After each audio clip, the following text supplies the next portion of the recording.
SV news కు స్వాగతం. ముందుగా హెడ్లైన్స్.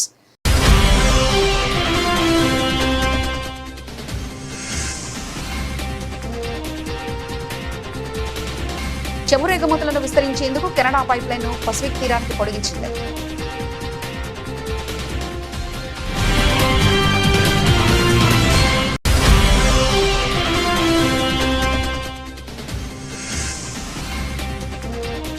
ప్రధాని మోదీ జోధ్పూర్ విమానాశ్రయ టెర్మినల్ ను ప్రారంభించారు.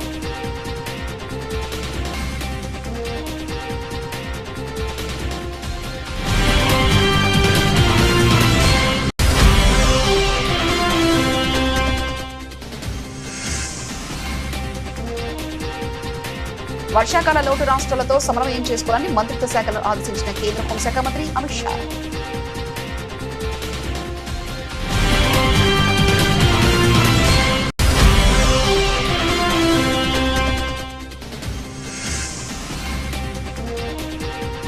ఐదు ఖండాల యువత ఆర్ఎస్ఎస్ తరహా శిక్షణ కోరుకుంటుంది. మోహన్ భగవత్.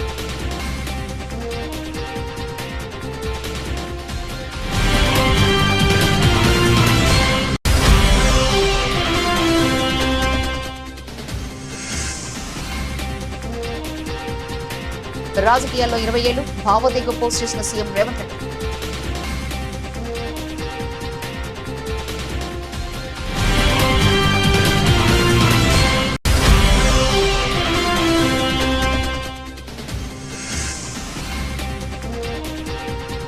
గూగుల్ కంటే కుప్పం ప్రాజెక్టులో ఎక్కువ సంతోషాన్ని చేయన ఏపీ సీఎం చంద్రబాబు.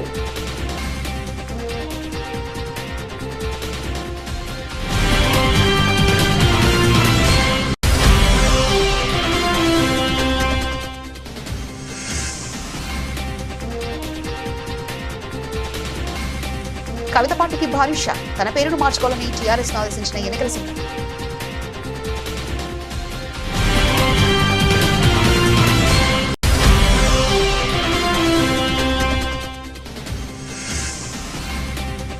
అన్ని జగన్ హయాంలోనే జరిగితే చంద్రబాబు క్రెడిట్ ఎందుకు కాజేస్తున్నారు? ఎంపీ అవినాష్ రెడ్డి.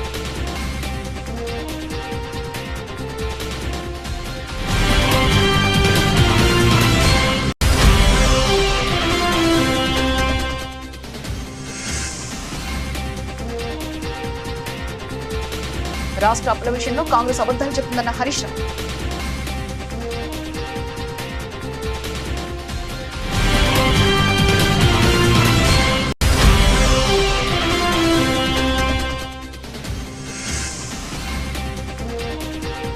అమరావతి పేరుతో వేసిన అప్పుల భారం చివరికి ప్రజలపైనే పడుతుంది. సజ్జల.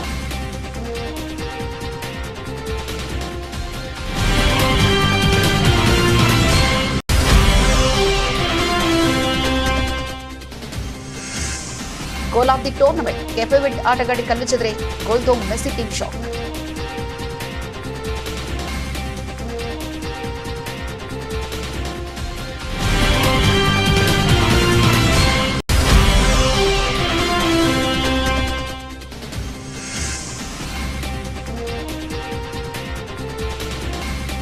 పసిడి మళ్లీ పరుగు. 1.50 లక్షల మార్కు దాటిన బంగారం.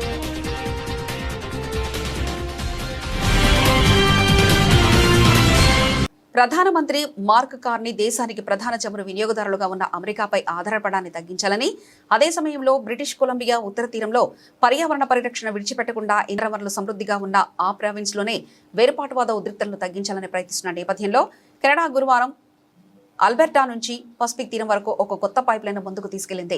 కార్నీ మరియు అల్బెర్టా ప్రీమియర్ డానియల్ స్మిత్ దక్షిణ బ్రిటిష్ కొలంబియా గుండా ప్రతిపాదిత మార్గాన్ని ఆవిష్కరించారు. ఈ ప్రాజెక్టు ఉత్తర బ్రిటిష్ కొలంబియా తీరంలో చమురు ట్యాంకర్పై నిషేధాన్ని కొనసాగిస్తూనే ఆసియా మార్కెట్కు మరింత కెనడియన్ చమురును అందుబాటులోకి తెస్తుందని వారు తెలిపారు. ఉత్తర బ్రిటిష్ కొలంబియా మరియు గ్రేట్ బేర్ రెయిన్ ఫారెస్ట్ గుండా వెళ్లే పైప్ లైన్ ను ట్రుడో వ్యతిరేకించారు. ఆయన అల్బర్టా నుంచి బ్రిటిష్ కొలంబియా దక్షిణ తీరం వరకు ఉన్న ట్రాన్స్ మౌంటైన్ పైప్ లైన్ ను ఆమోదించారు. కానీ పర్యావరణవేత్తలు మరియు స్థానిక కమ్యూనిటీల నుంచి వ్యతిరేకత రావడంతో నార్థర్ గేట్వే ప్రాజెక్టును తిరస్కరించారు. We've agreed, or at least I think that's what's in the submission that I may get momentarily, that the best route for a new pipeline is one that goes through one that already exists, south through the Trans Mountain Corridor to our Pacific coast, the gateway to the world's fastest growing markets.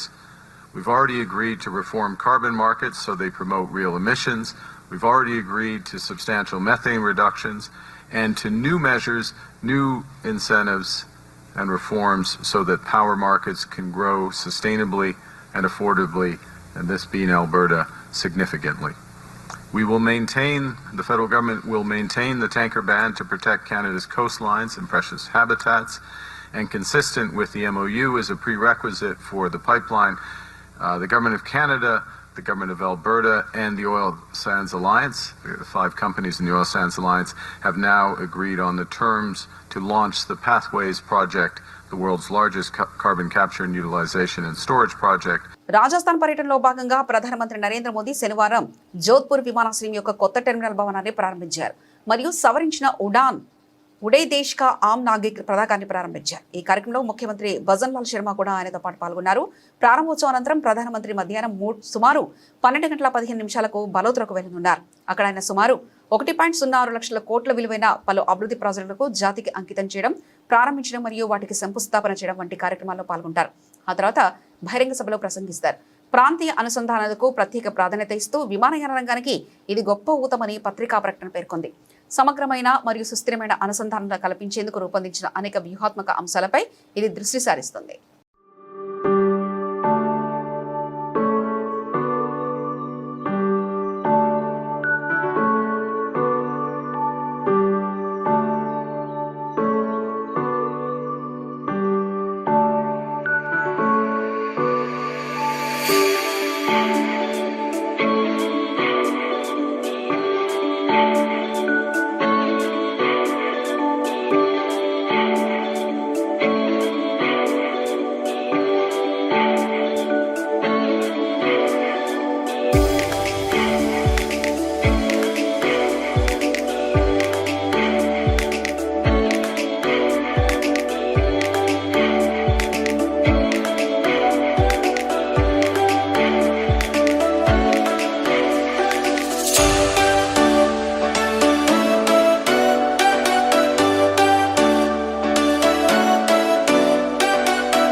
ఎల్నినోపై ఆందోళన నేపథ్యంలో భారతదేశంలోని కొన్ని ప్రాంతాల్లో సాధారణ కంటే తక్కువగా కురుస్తున్న రుతుపవనాల వర్షాల ప్రభావాన్ని కేంద్ర హోంమంత్రి అమిత్ షా శుక్రవారం సమీక్షించారు. వ్యవసాయం, నీటి వనరులపై ఎలాంటి ప్రతికూల ప్రభావం పడకుండా తగ్గించేందుకు సంబంధిత మంత్రిత్వ శాఖలను అప్రమత్తంగా ఉండాలని, రాష్ట్ర ప్రభుత్వాలతో సమన్వయం చేసుకోవాలని, సకాలంలో చర్యలు తీసుకోవాలని ఆయన ఆదేశించారు. కేంద్ర వ్యవసాయ, రైతు సంక్షేమ శాఖ మంత్రి శివరాజ్ సింగ్ చౌహాన్తో కలిసి ఉన్నత స్థాయి సమావేశానికి అధ్యక్షత వహించిన షా రుతుపవనాల పరిస్థితిని, కొన్ని ప్రాంతాల్లో కరువు లాంటి పరిస్థితులు ఏర్పడే అవకాశాన్ని కేంద్రం నిరంతరం పర్యవేక్షిస్తుందని తెలిపారు. ఇటీవలి భారీ వర్షాలు, ఆకస్మిక వరదలు మరియు కొండచర్ల వల్ల జరిగిన నష్టాన్ని అంచనా వేయడానికి అస్సాం, అరుణాచల్ ప్రదేశ్కు తక్షణమే ఒక అంతర్మంత్రిత్వ శాఖల కేంద్ర బృందాన్ని ఐఎంసీటీ పంపాలని షా హోం వ్యవహారాల మంత్రిత్వ శాఖను ఆదేశించారు. ఈ నేపథ్యంలో మౌలిక సదుపాయాలు, వ్యవసాయం, మానవ నివాసాలకు జరిగిన నష్టాన్ని అంచనా వేయడానికి ఈ బృందం క్షేత్రస్థాయిలో పరిశీలన చేస్తుంది. రాష్ట్రీయ స్వయం సేవక్ సంఘ్ ఆర్ఎస్ఎస్ అధిపతి మోహన్ భగవత్ శుక్రవారం మాట్లాడుతూ తమ సంస్థ అనుసరిస్తున్న విలక్షణమైన వ్యక్తిత్వ నిర్మాణ విధానం అంతర్జాతీయంగా ఆసక్తి రేకెత్తించిందని, 5 ఖండాల నుంచి వచ్చిన సందర్శకులు తమ దేశంలోని యువతకు ఇదే విలువ ఆధారిత శిక్షణను అందించడంలో ఆర్ఎస్ఎస్ వాలంటీర్లు సహాయపడగలరా అని అడుగుతున్నారని పేర్కొన్నారు. ఆర్ఎస్ఎస్ ప్రచారకుల పూర్తికాల కార్యకర్తల జీవితాలు, వారు అందించిన సేవలను వివరిస్తూ రూపొందించిన యూట్యూబ్ వీడియోల సిరీస్లో 100వ వీడియో ఆవిష్కరణ కార్యక్రమంలో భగవత్ మాట్లాడుతూ సంఘ లక్ష్యం కేవలం వ్యక్తిగత శీలాన్ని తీర్చిదిద్దడానికి పరిమితం కాదని తెలిపారు. అయితే భారతదేశం తన సొంత నాగరికత విలువల పునాదిపై దృఢంగా ముందుకు సాగి అత్యున్నత శక్తి మరియు విస్తృత కలిగిన దేశంగా ఆవిర్భవిస్తేనే అది సాధ్యమవుతుందని ఆయన హెచ్చరించారు. ये अद्भुत है, मनुष्य कैसे बनाना, इसका इतना कारगर उपाय दुनिया में भी नहीं है. मैं तो बोलता ही था, लेकिन अभी तो प्रत्यक्ष हो रहा है, क्योंकि देश विदेश के लोग आते हैं और संघ को देखते हैं. और एक बात सब लोग कहते हैं, 5 महाद्वीपों के लोग आए थे, सबने ये बात कही, जो आता है वो कहता है कि हमारे देश के युवकों को ऐसा प्रशिक्षण देने के लिए आप संघ के लोग हमें प्रशिक्षित करेंगे क्या.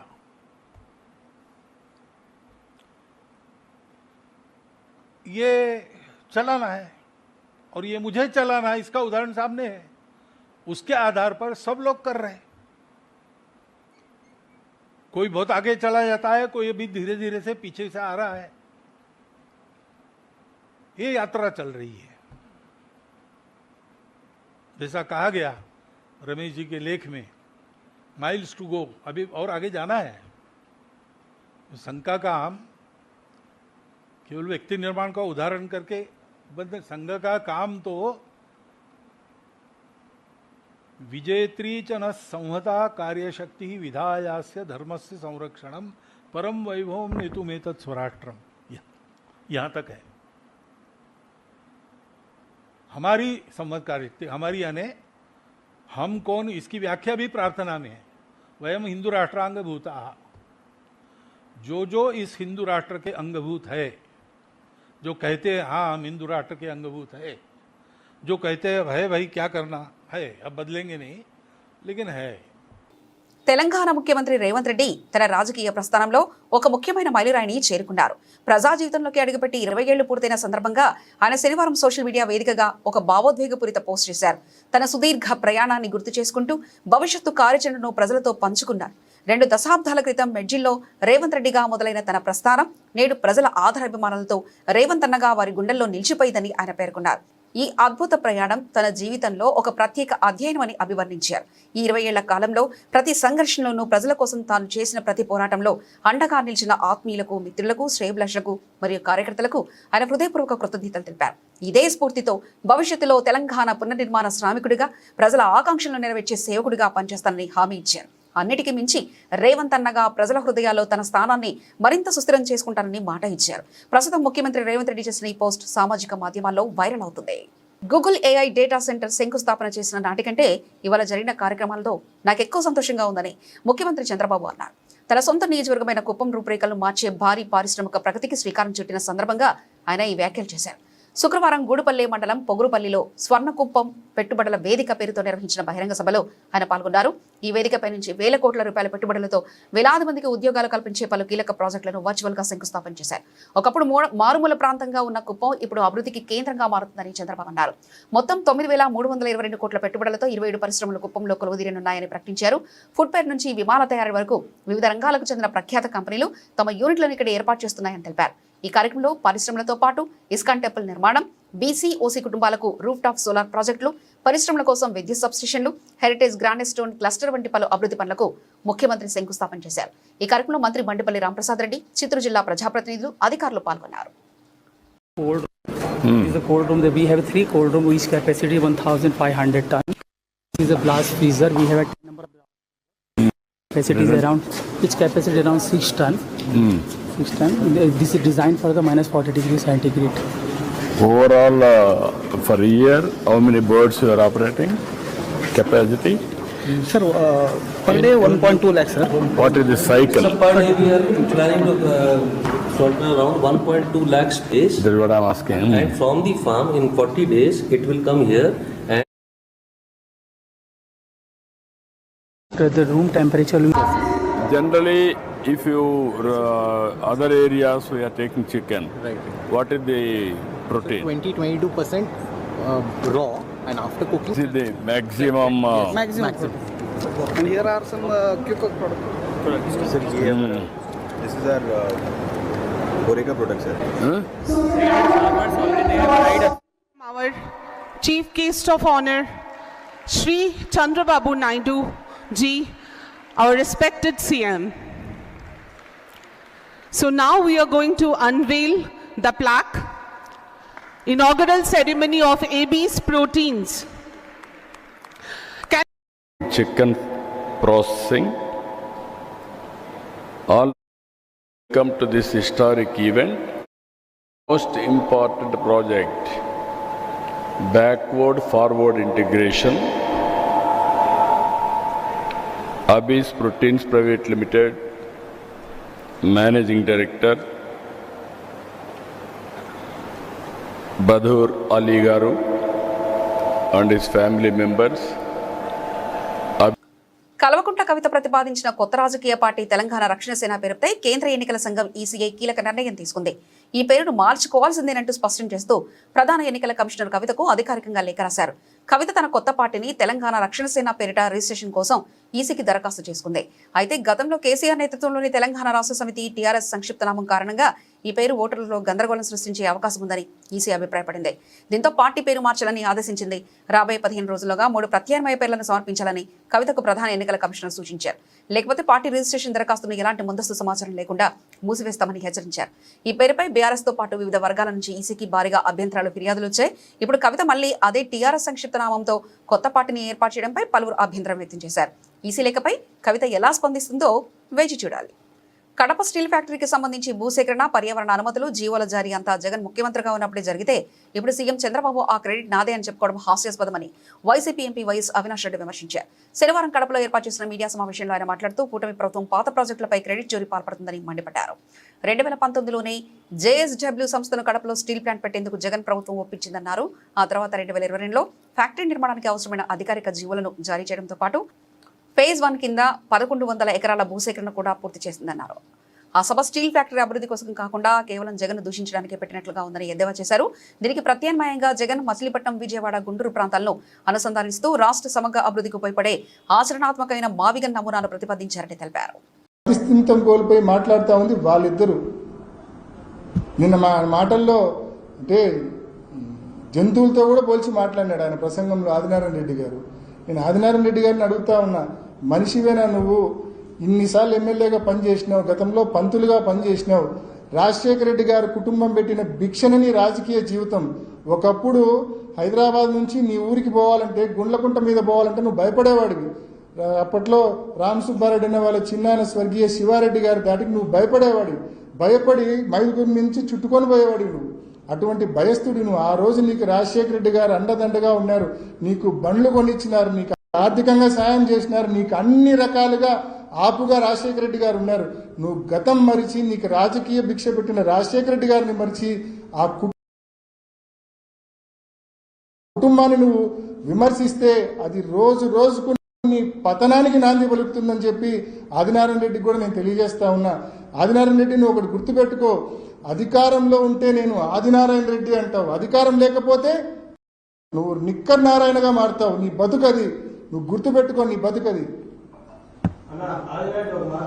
రాష్ట్ర అప్పుల విషయంలో కాంగ్రెస్ ప్రభుత్వం అబద్ధాలు చెప్తుందని ప్రభుత్వాల మీద మధ్యలే రాష్ట్ర అప్పుల విషయంలో కాంగ్రెస్ ప్రభుత్వం అబద్ధాలు చెప్తుందని, ప్రభుత్వం పెద్దల మధ్య లెక్కలో పొందడం లేదని మాజీ మంత్రి బీఆర్ఎస్ నేత హరీష్ రావు తీవ్రంగా విమర్శించారు. సంగారెడ్డిలో ఎమ్మెల్యే చింతా ప్రభాకర్ అధ్యక్షతన ఎస్ఐఆర్ పై నిర్వహించిన అవగాహన సదస్సులో ఆయన ఈ వ్యాఖ్యలు చేశారు. ఈ సందర్భంగా హరీష్ రావు మాట్లాడుతూ తెలంగాణ ఏర్పడిన తర్వాత రాష్ట్రం చేసిన అప్పు 1,77,058 కోట్లని మంత్రి జూపల్లి కృష్ణారావు స్వయంగా తనకు లేఖ రాశారని తెలిపారు. అయితే ఇదే అంశంపై 4 నెలల క్రితం అసెంబ్లీలో ముఖ్యమంత్రి రేవంత్ రెడ్డి మాట్లాడుతూ రాష్ట్రం చేసిన అప్పు 3,45,294 కోట్లని చెప్పారని ఆయన గుర్తు చేశారు. ఒకే ప్రభుత్వంలోని మంత్రి ఒక లెక్క, ముఖ్యమంత్రి మరో లెక్క చెప్పడం గందరగోళానికి దారితీస్తుందని హరీష్ రావు అన్నారు. అప్పుల విషయంలో ప్రభుత్వం పెద్దలు పరస్పర విరుద్ధ ప్రకటనలు చేస్తూ ప్రజలను తప్పుదోవ పట్టిస్తున్నారని ఆయన మండిపడ్డారు. ఈ లెక్కల్లో ఏది నిజమే ప్రభుత్వం స్పష్టం చేయాలని ఆయన డిమాండ్ చేశారు. నాకు ఉత్తరం రాసింది. ఆ ఉత్తరంలో ఏం చెప్పిందంటే, కాంగ్రెస్ గవర్నమెంట్ వచ్చిన ఇన్ని రోజుల పాటు ఆయన చాలా సీనియర్ మంత్రి 5 దగ్గర పనిచేశాడు. మొత్తం కాంగ్రెస్ ప్రభుత్వం ఏర్పడిన నాటి నుంచి ఇవాళటి వరకు కాంగ్రెస్ గవర్నమెంట్ చేసిన అప్పు 1,77,058 కోట్లు అని చెప్పిండు. జూపల్లి ఉత్తరం చూపిపోయి నాకు రాసింది ఇవాళ. ఇది జూపల్లి నాకు రాసిన ఉత్తరం. డిసెంబర్ నుంచి 2026 జూన్ వరకు కాంగ్రెస్ ప్రభుత్వం కొత్తగా తీసుకున్న అప్పుల విలువ 1,77,058 కోట్లు మాత్రమే. సరే, అదే కాలంలో బీఆర్ఎస్ ప్రభుత్వం చేసిన అప్పులు అసలు కలిపి 2,681 కట్టినాయి అన్నాడు. ఇది జూపల్లి ఉత్తరం, నాకు వాట్సాప్ లో ఉన్న ఉత్తరమే. ఇప్పుడు అది పంపించి స్క్రీన్ మీద పెట్టినా. ఎంత అప్పు చేసిందంటే కాంగ్రెస్ ఎంత 1,77,058 కోట్లు అని జూపల్లి నాకు ఇవాళ ఇప్పుడు రాసిన ఉత్తరం. ఇప్పుడే నా ఫోన్లో ఉన్నది, ఆ ఫోన్లోకి వెళ్ళి తీసి పెట్టినా. ఇక నేను రిజర్వ్ బ్యాంక్ ఆఫ్ ఇండియా, రాష్ట్ర ప్రభుత్వం చాలా రకాల అప్పులు చేసింది. టీజీఐసీ అప్పు చేసింది, హెచ్ఎండిఎల్ అప్పు చేసింది, భూములు అమ్మింది, సివిల్ సప్లైస్ కార్పొరేషన్ లో తెచ్చింది, ట్రాన్స్కోలో తెచ్చింది, డిస్కామ్ లో తెచ్చింది. అవన్నీ లెక్క తీస్తే 4.5 लाख करोड़ అవుతుంది. కానీ అఫీషియల్ గా రిజర్వ్ బ్యాంక్ ఆఫ్ ఇండియా నుంచి తెచ్చిన అప్పులు ఒక్కసారి చూపిస్తే అది చూపి బాబు. అంటే రాష్ట్ర ప్రభుత్వం రిజర్వ్ బ్యాంక్ ఆఫ్ ఇండియా నుంచి ఏ రోజు ఎన్ని అప్పులు తెచ్చింది, జర పెద్దగా చేసి కింది కానీ పైకి పోతా ఉందాం.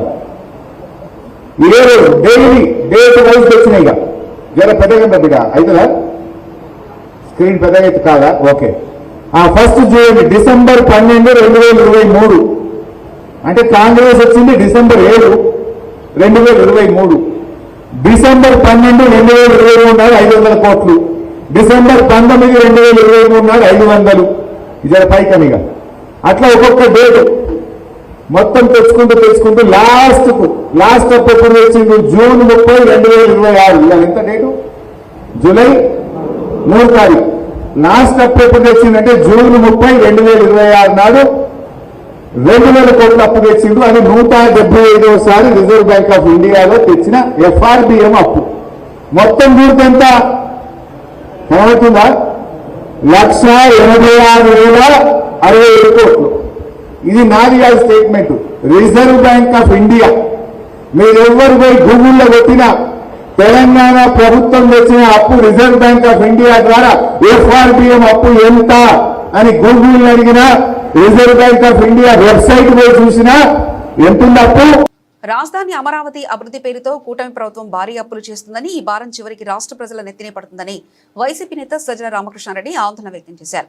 ప్రజాధనంతో చేపట్టే ప్రతి ప్రాజెక్టుపై పారదర్శకత ఉండాలని అన్నారు. ప్రభుత్వం తీసుకునే నిర్ణయాలను ప్రజల తరఫున ప్రశ్నించే హక్కు ప్రధాన ప్రతిపక్షంగా తమకు ఉందని ఆయన స్పష్టం చేశారు. రాజధాని కోసం భూములు ఇచ్చిన రైతులకు తిరిగి ఇవ్వాల్సిన ప్లాంట్లను అభివృద్ధి చేయాల్సి ఉండగా ప్రభుత్వం మాత్రం రైతులను చివరి ప్రాధాన్యత చూస్తుందని ఆరోపించారు.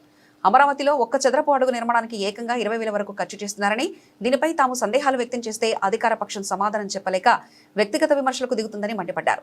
ఇప్పటికే ఆంధ్రప్రదేశ్లో లక్షల కోట్ల అప్పుల్లో మునిగిపోయిందని, ఇలాంటి తరుణంలో రాజధాని కోసం మరో 2 లక్షల కోట్లు అదనపు భారం మోపితే సామాన్యుడి పరిస్థితి ఏమవుతుందని ప్రశ్నించారు. రాష్ట్రంలో 40% మంది ప్రజలు ఓటు వేసిన బలమైన పార్టీగా వైసీపీ ప్రజాస్వామ్యబద్ధంగా ప్రశ్నిస్తూనే ఉంటుందని తెలిపారు. మావిగన్ అనే పేరు పెట్టింది ఏదైతే ఉందో ఇది డెవలప్మెంట్కు ఇమ్మీడియట్ అవకాశం ఉండేది. ఆయన పేరు పెట్టిన అమరావతి కూడా అక్కడ లేదు. ఒరిజినల్ అమరావతి పక్కన ఎక్కడ ఉంది. చంద్రబాబు నాయుడు గారు పెట్టుకున్న అమరావతి కూడా అక్కడ లేదు. అలాగే చంద్రబాబు నాయుడు గారు పెట్టిన దాంట్లో కూడా నా CRDAలో దేశం అంతా ఉంది కదా అని ఆయన అనొచ్చు. అలాగే నేనేసే రింగ్ రోడ్డు చుట్టుకొని 200 కిలోమీటర్లు ఎక్కడ రేడియస్లో తిరిగితే అదంతా కూడా CRDA కదా అనొచ్చు. బట్ కోర్ ఏరియా నువ్వు ఏదైతే 2 లక్షల కోట్లు ఇన్ఫ్రాస్ట్రక్చర్కి అవుతుందని పెట్టావు అది ఎక్కడుంది, దాని గురించి మనం మాట్లాడుకోవాలి. అది అక్కడుంటే రాష్ట్రం మునుగుతుంది. ఆ అప్పుల భారం రాష్ట్రం మోయలేదు.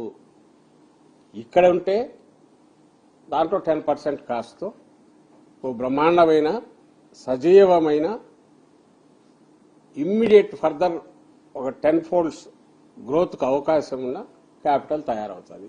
ఇంతే తేడా, వేరే ఏం లేదు. కొంతమంది అడుగుతున్నారు అది దాని సంగతి ఏంది అని.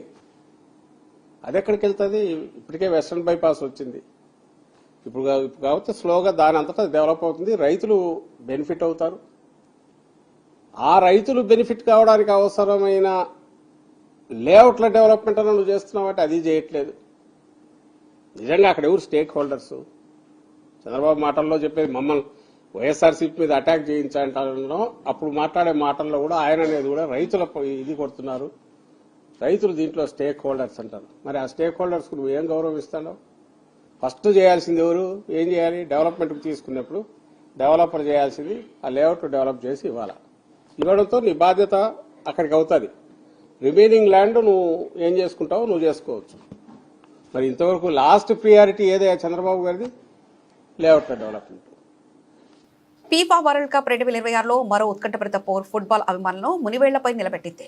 రౌండ్ ఆఫ్ 32లో భాగంగా డిఫెండింగ్ ఛాంపియన్ అర్జెంటీనాతో జరిగిన మ్యాచ్లో పసికున్న కేప్ వెర్డే విరోచితంగా పోరాడి ఓడింది. ఈ త్రిల్లలో లియోనెల్ మెస్సీ బృందం 3.2 తేడాతో అతి కష్టం మీద విజయం సాధించి క్వార్టర్ ఫైనల్కు చేరుకుంది. కేవలం 5 లక్షల జనాభా ఉన్న కేప్ వెర్డే జట్టు ప్రపంచ ఛాంపియన్షిప్కు చుక్కలు చూపించడం అందరినీ ఆశ్చర్యపరిచింది.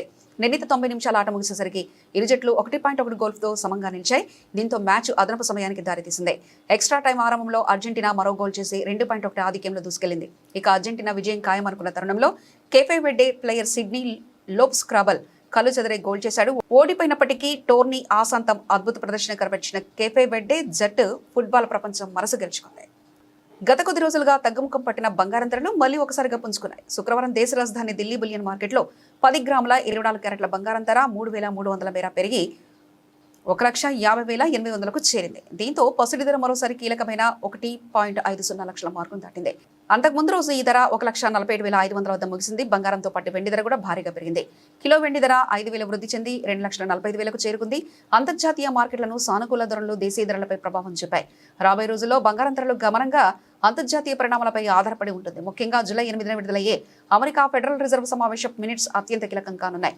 ఈ నివేదిక వెలువడిన తర్వాత బులియన్ మార్కెట్కు ఒక స్పష్టమైన దిశానిర్దేశం లభించవచ్చని మార్కెట్ విశ్లేషకులు అంచనా వేస్తున్నారు. బులెటిన్ ముగించే ముందు హెడ్లైన్స్ మరోసారి చూద్దాం.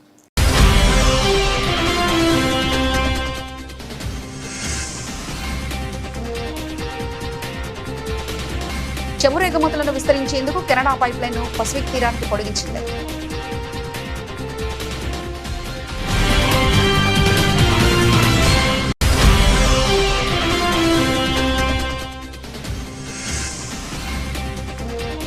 ప్రధాని మోదీ జోధ్పూర్ విమానాశ్రయ టెర్మినల్ను ప్రారంభించారు.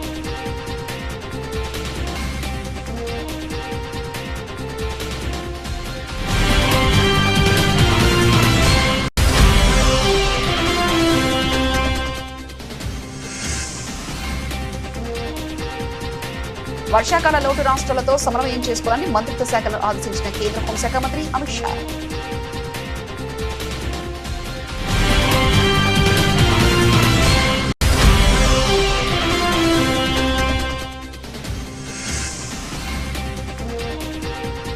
ఐదు ఖండాల యువత ఆర్ఎస్ఎస్ తరహా శిక్షణ కోరుకుంటుంది. మోహన్ భగవత్.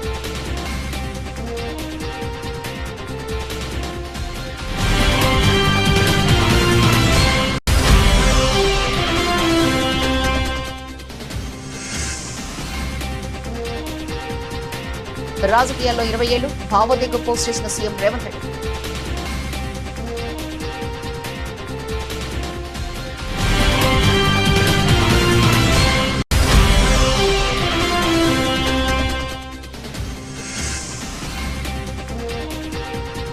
గూగుల్ కంటే కుప్పం ప్రాజెక్టులో ఎక్కువ సంతోషాన్ని చేయన ఏపీ సీఎం చంద్రబాబు.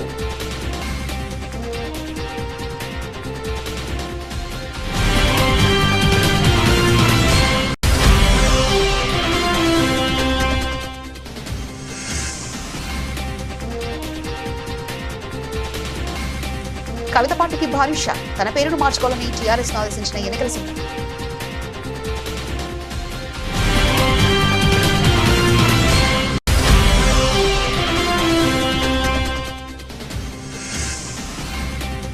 అన్ని జగన్ హయాంలోనే జరిగితే చంద్రబాబు క్రెడిట్ ఎందుకు కాజేస్తున్నారు? ఎంపీ అవినాష్ రెడ్డి.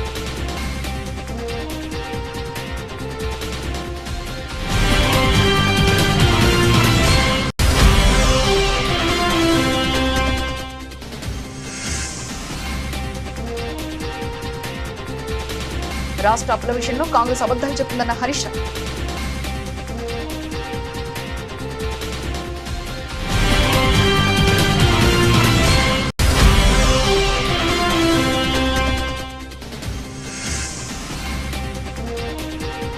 అమరావతి పేరుతో వేసిన అప్పుల భారం చివరికి ప్రజలపైనే పడుతుంది. సజ్జల.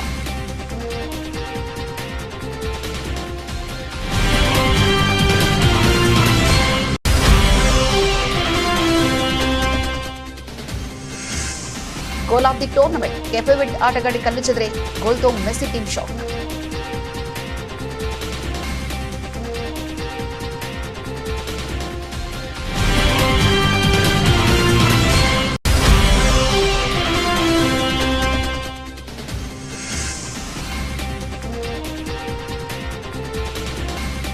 పసిడి మళ్లీ పరుగు. 1.50 లక్షల మార్కు దాటిన బంగారం.